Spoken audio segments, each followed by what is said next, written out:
So it's really important that you engage your TCO with your marketing and what you're doing. I mean, I'm responsible for marketing in my practice, and I have weekly meetings with my marketing agency, but I'm already in my mind aware of what's coming up. I write a marketing plan for the next year, and as part of that plan, obviously I look at Mother's Day, Father's Day, Christmas, Easter, but I'm looking at open days and different specialities within the business.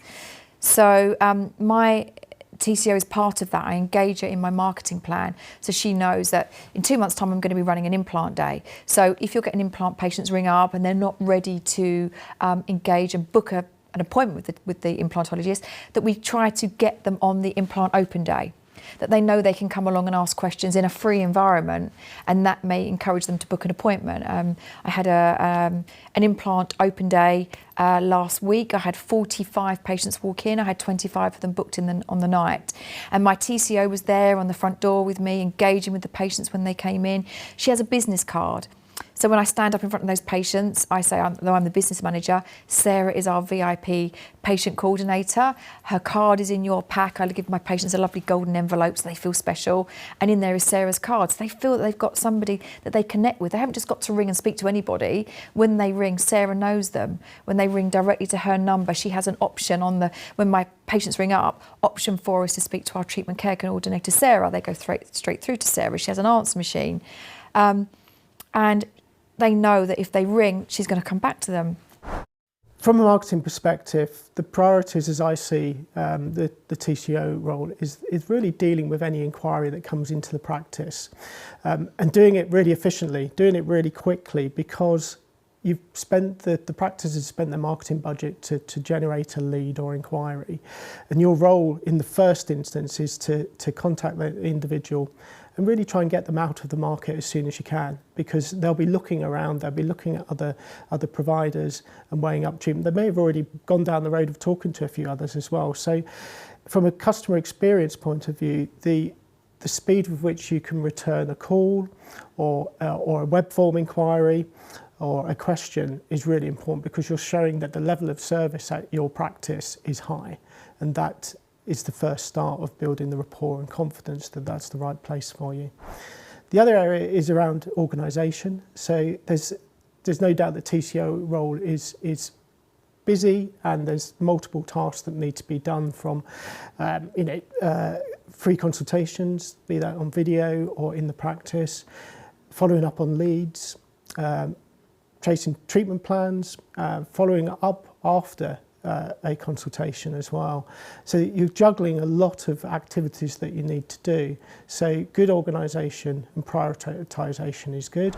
One of the other important areas is persistency, really, and we know from a marketing perspective that different channels to market, be it social media or Google search or direct website inquiry, they all have different types of characteristics in the lead that comes in.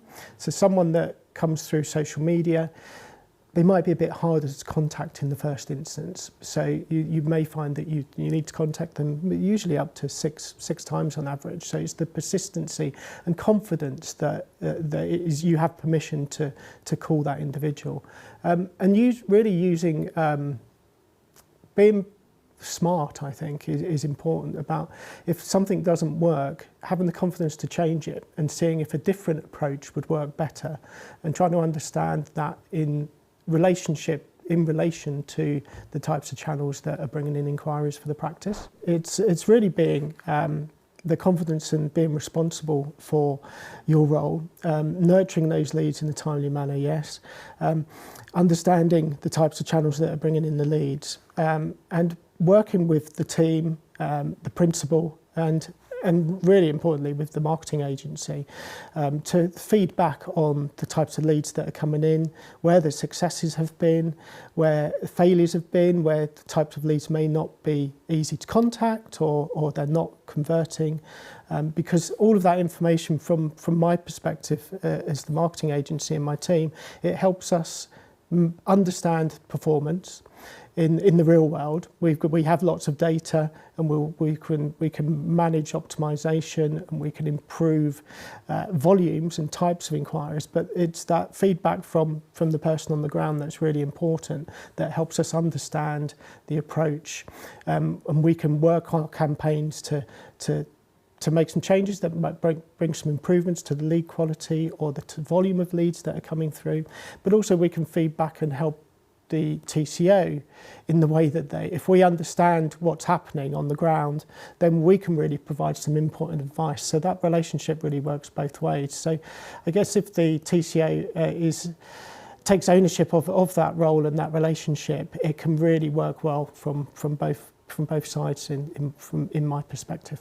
The worst thing to happen is that if the patient asks a question or is talking about a particular part of treatment or talking about costs, for the TCO to constantly say that they need to go back to the clinician or to the principal to check, it doesn't provide the confidence or build rapport with the patient. A period of self-reflection is quite good, and being quite honest and open with yourself about what you're good and bad at, and that can identify opportunities to improve your skill set, and that might be through training courses, it might be through further reading or role play, or just really discussion with the team on how you can help. It might be about improving your knowledge of certain treatments. That is really important. But also I think because you're essentially the sales manager within the practice, it's about dealing with objections and how you can turn those into a positive and give a really good response to a patient that might actually help them say yes to treatment.